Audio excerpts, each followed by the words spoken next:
আল্লাহর নিকটে অসংখ্য শুকরিয়া জ্ঞাপন করি যে উনি আমাদের আহলে সুন্নাত ওয়াল জামাতের অন্তর্ভুক্ত করেছেন। আমার বিষয় আপনারা জানেন, নাজাত প্রাপ্ত দল কোনটি। আজ বর্তমান যুগে বিভিন্ন রকমের ফিরকার আবির্ভাব হয়েছে। সকলেই দাবি করছে যে আমরা সঠিক পথের দিশারি, আমরা সঠিক পথে রয়েছি, আমরাই হলাম নাজাত প্রাপ্ত দল। মানুষ দিশেহারা, মানুষের মনে বিভিন্ন রকমের প্রশ্ন যে সুন্নিরাও নিজেকে বলছে তারা নাজাত প্রাপ্ত দল, ওয়াহাবিরাও নিজেদের বলছে তারা নাজাত প্রাপ্ত দল, দেওবন্দি, শিয়া, এক কথা যত ফিরকা আছে সকলেই নিজেকে বলছে যে আমরা নাজাত প্রাপ্ত দল। কিন্তু প্রকৃতপক্ষে সকলেই নাজাত প্রাপ্ত হতে পারে না। কারণ নবী পাক সাল্লাল্লাহু আলাইহি সাল্লাম বলে দিয়েছেন শুধুমাত্র একটি দল জান্নাতে যাবে। এবার স্পষ্ট করতে হবে, ক্লিয়ার করতে হবে যে ওই একটি দল কোনটি, এটা নির্ধারিত করতে হবে। আজ কিছু লোক এই কথা বলতে আরম্ভ করেছে যে সুন্নি শিয়ার মধ্যে কোনো পার্থক্য নেই, মাআল্লাহ সকলেই মুসলমান।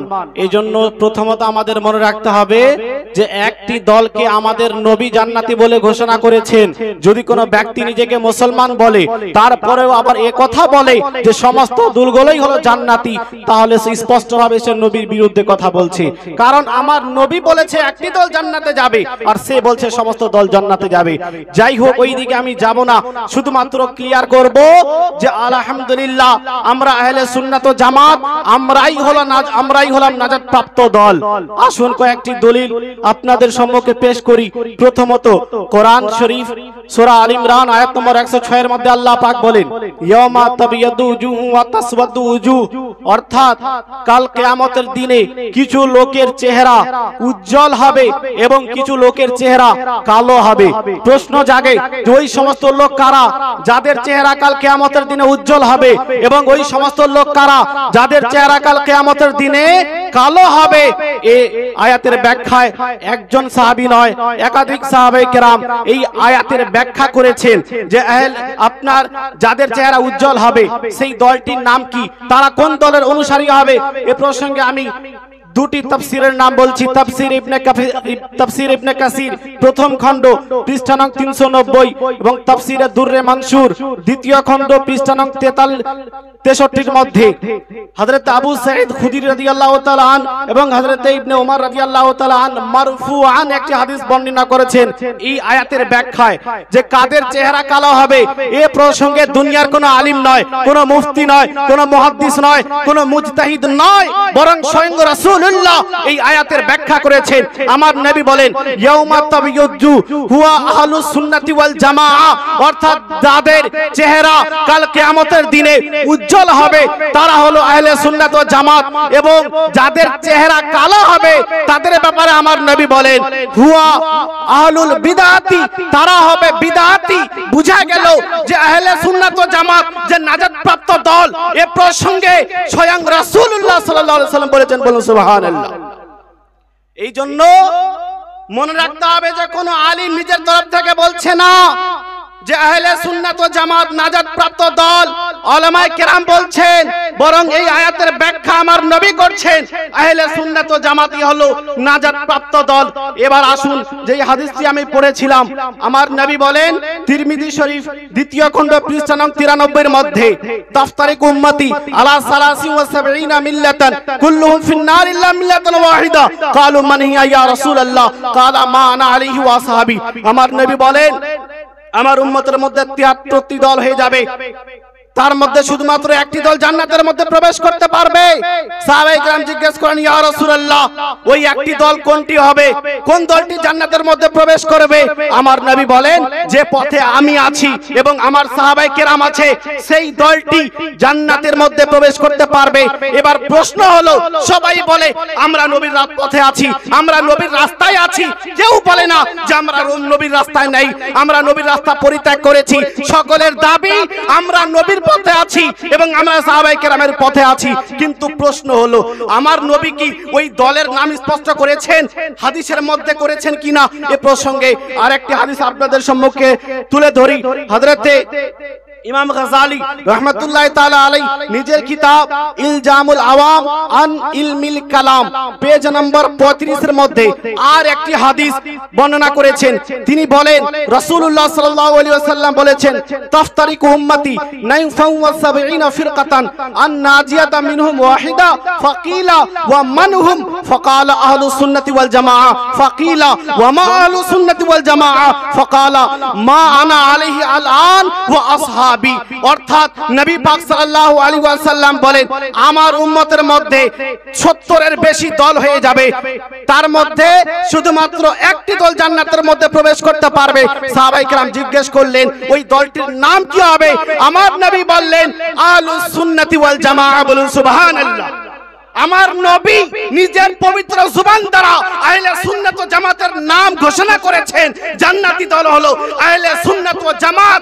তারপরে আমার নবীর সাহাবায়ে কেরাম আবার প্রশ্ন করলেন যে আহলে সুন্নাত ওয়াল জামাত কাকে বলা হয়? আমার নবী বললেন মা আনা আলাইহি আল-আন ওয়া আসহাবি। আজ আমি যে পথে আছি এবং আমার সাহাবায়ে কেরাম যে পথে আছে এটাই হলো আহলে সুন্নাত ওয়াল জামাত। বলুন সুবহানাল্লাহ। আমি চ্যালেঞ্জ করছি, আমি তো মারফুআন দুইজন সাহাবী থেকে একটি হাদিস শ্রবণ করালাম, আপনাদেরকে শোনালাম যে আমার নবী বলেছেন আহলে সুন্নাত ওয়াল জামাত হলো নাজাত প্রাপ্ত দল। কোন গায়র মুকাল্লিদ এরা তো সহিহ হাদিসের নাম নেয়। আমি চ্যালেঞ্জ করছি এখান থেকে যদি কোন গায়র মুকাল্লিদ সহিহ হাদিস দ্বারা প্রমাণ করতে পারে যে আমার নবী কোন হাদিসের মধ্যে এই কথা বলেছেন যে আহলে হাদিস হলো নাজাত প্রাপ্ত দল, এই স্টেজ থেকে আমি তাকে 1 লক্ষ টাকা পুরস্কার দেব। যদি কোন গায়র মুকাল্লিদ প্রমাণ করতে পারে যে আমার নবী বলেছেন নাজাত প্রাপ্ত দলের নাম হলো আহলে হাদিস, কিয়ামত অবধি কেউ প্রমাণ করতে পারবে না। আসুন আহলে সুন্নাত ওয়াল জামাত যে নাজাত প্রাপ্ত দল আরো কয়েকটি দলিল পেশ করি।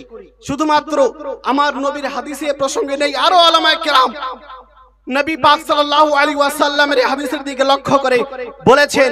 যেমন আরেকটি হাদিস শোনাই, ইবনে মাজাহ শরীফ প্রথম খণ্ড পৃষ্ঠা নং 292 এর মধ্যে একটি হাদিস। আমার নবী সাল্লাল্লাহু আলাইহি ওয়াসাল্লাম বলেন ফা আলাইকুম বিসসাওয়াদিল আযম, তোমাদের উপরে বৃহত্তম দলের অনুসরণ করা ওয়াজিব। বৃহত্তম দলের সঙ্গে তোমরা থাকবে। বৃহত্তম দল বলতে কি বোঝানো হয়েছে, কোন দলকে বোঝানো হয়েছে এই ব্যাপারে এই ইবনে মাজাহ শরীফের এই হাদিসের ব্যাখ্যায় হাসিয়ার মধ্যে শেখ আব্দুল গনি রাহমাতুল্লাহি তাআলা আলাইহি হাদিসের ব্যাখ্যায় বলছেন ফাহাদাল হাদিসু মিআরুন আযীমুন লি আহলি সুন্নতি ওয়াল জামাআ লিআন্নাহুম হুম আস-সাওয়াদুল আযম। উনি বলছেন যে এই হাদিস থেকে এই হাদিস হলো আহলে সুন্নাত ওয়াল জামাতের একটি বিশাল বড় দলিল, কারণ তারাই কেবল আস-সাওয়াদুল আযম অর্থাৎ বৃহত্তম দলের অন্তর্ভুক্ত। বলুন সুবহানাল্লাহ। বৃহত্তম দল শুধুমাত্র আহলে সুন্নাত ওয়াল জামাত। এজন্য এই হাদিসের মধ্যে নবী পাক স্পষ্টভাবে বলেছেন তোমরা আহলে সুন্নাত ওয়াল জামাতের অনুসারী হও। যদি কোনো ব্যক্তি আহলে সুন্নাত ওয়াল জামাত থেকে বের হয়ে যায়, সরে যায়, খারিজ হয়ে যায়, তার মানে সে ব্যক্তি নিজেকে জাহান্নামের মধ্যে ফেলে দিচ্ছে। আসুন এই প্রসঙ্গে আরেকটি হাদিস শোনাই। যে ব্যক্তি আহলে সুন্নাত ওয়াল জামাত থেকে বের হয়ে যাবে, আমার নবী নিজে বলেছেন ওই ব্যক্তি জাহান্নামী। উঠিয়ে দেখুন মিশকাত শরীফ হাদিস নাম্বার 165 এর মধ্যে আমার নবী সাল্লাল্লাহু আলাইহি ওয়াসাল্লাম বলেন ইত্তাবিউ আস-সাওয়াদুল আযম ফাইন্নাহু মান শাযা ফিন নার। তোমরা বৃহত্তম দলের অনুসরণ করো। যে ব্যক্তি বৃহত্তম দল থেকে পৃথক হয়ে যাবে সে ব্যক্তি জাহান্নামী হয়ে যাবে। যে ব্যক্তি বৃহত্তম দল তথা আহলে সুন্নাত ওয়াল জামাত থেকে বের হয়ে যাবে সে ব্যক্তি জাহান্নামী হয়ে যাবে। এজন্য বুঝা গেল নাজাত প্রাপ্ত দল শুধুমাত্র আহলে সুন্নাত ওয়াল জামাত। এই প্রসঙ্গে বহু দলিল আছে। হুজুর গাজে পাক রাদিয়াল্লাহু তাআলা আন তিনি বলেন ওয়া আল ফিরকাতুন নাজিয়া ফাহিয়া আহলুস সুন্নতি ওয়াল জামাআ, অর্থাৎ নাজাত প্রাপ্ত দলের নাম হলো আহলে সুন্নাত ওয়াল জামাত। আপনি হাশিয়া দুররে মুখতারের মধ্যে দেখুন ইমাম আহমদ তাহতাবী রাহমাতুল্লাহি তাআলা আলাইহি বলেন ফা আলাইকুম মাশারুল মুমিনিন বিইত্তিবাই আল ফিরকাতিন নাজিয়া আল মুসাম্মাতি বি আহলে সুন্নতি ওয়াল জামাআ। হে মুসলমান তোমরা শোনো, মনে রাখো নাজাত প্রাপ্ত দল তথা আহলে সুন্নাত ও জামাতের অনুসরণ করা তোমাদের উপরে ওয়াজিব। যদি তোমরা ত্যাগ করেছো বুঝে নেবে যে তোমরা নিজেকে জাহান্নামী বানিয়ে ফেলেছো। এই জন্য আহলে সুন্নাত ও জামাতের সঙ্গেই আমাদের থাকতে হবে। আহলে সুন্নাত ও জামাতের ফজিলত সম্পর্কে শুধুমাত্র দুটি হাদিস পড়ে আমি ইনশাআল্লাহ শেষ করছি। এই হাদিস লিপিবদ্ধ আছে তাকমিলাতুল বাহরির রায় 8ম খণ্ড পৃষ্ঠা নং 333 এর মধ্যে। আমার নবী সাল্লাল্লাহু আলাইহি ওয়াসাল্লাম স্বয়ং নিজে আহলে সুন্নাত ও জামাতের ফজিলত বর্ণনা করেছেন। আমার নবী বলেন, মান কানা আলা সুন্নাতি ওয়াল জামাআ ইস্তাজাবাল্লাহু দুআহু ওয়া কাতাবা লাহু বিকুল্লি খুতওয়াতিন ইয়াখতুহা 10 হাসানাত ওয়া রাফা'a লাহু 10 দারাজাত। অর্থাৎ যে ব্যক্তি আহলে সুন্নাত ও জামাতের উপরে প্রতিষ্ঠিত থাকবে, আল্লাহ পাক তার দোয়া কবুল করবেন এবং তার প্রত্যেক দিকে আল্লাহ পাক 10টি করে নেকি প্রদান করবেন। তার সাথে সাথে আল্লাহ পাক তার 10টি মর্যাদা বৃদ্ধি করবেন। বলুন সুবহানাল্লাহ। আমার নবী আহলে সুন্নাত ও জামাতের ফজিলত বর্ণনা করছেন এই কিতাবের মধ্যেই পেজ নাম্বার 182 এর মধ্যে হযরত আলী রাদিয়াল্লাহু তাআলা আন আহলে সুন্নাত ও জামাতের ফজিলত বর্ণনা করতে গিয়ে বলেন, আল মুমিনু ইযা আওজাবা সুন্নাত ওয়াল জামাআ ইস্তাজাবাল্লাহু দুআহু ওয়া কাদা হাওয়াইজাহু ওয়া গাফারা লাহু যুনুবা জামিয়া ওয়া কাতাবা লাহু বিররা মিনান নার ওয়া বারাতাম মিনান নিফাক। অর্থাৎ যে ব্যক্তি, যে মুমিন আহলে সুন্নাত ও জামাতের উপরে প্রতিষ্ঠিত থাকবে, আল্লাহ পাক তার দোয়া কবুল করবে এবং তার যে সমস্ত প্রয়োজন তা পূর্ণ করবে এবং আল্লাহ পাক তাকে জাহান্নাম থেকে নাজাত দান করবেন। বলুন সুবহানাল্লাহ। তাকে জান্নাতি বানিয়ে দেবেন। এর থেকে বোঝা গেল যে আহলে সুন্নাত ও জামাতের ফজিলত আমার নবী তার সাথে সাথে সাহাবায়ে কেরাম বর্ণনা করেছেন। এই জন্য হে মুসলমান, নিজেকে রেডি করে রাখুন, কোন বিদআতি বাতিল ফিরকা যেন আপনাকে পথভ্রষ্ট না করতে পারে। আজ মানুষ বলছে আহলে হাদিস নাজাত প্রাপ্ত দল, কোন মায়ের লাল কিয়ামত অবধি নাজাত প্রাপ্ত দল বলে কোরআন এবং হাদিসের মধ্যে আহলে হাদিস প্রমাণ করতে পারবে না। আমি চ্যালেঞ্জ